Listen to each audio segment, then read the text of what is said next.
पहिलगावच्या संबंधीचं वाचन अतिरेक्यांनी हल्ले केले, निष्पाप लोकांचं बळी गेलं, हे काही घडलं. हे देशाला एक प्रकारचा धक्का होता.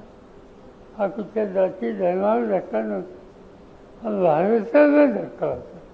भारतवासियांच्या हल्ला आणि भारतवासियांच्या हल्ला ज्यावेळेला होतो त्यावेळेस देशवासियांची ही जबाबदारी आहे की राजकारणामध्ये मतभिन्नता असेल, पण ज्या वेळेला देशावर हल्ला असतो त्यावेळेला मतभिन्नता नाही.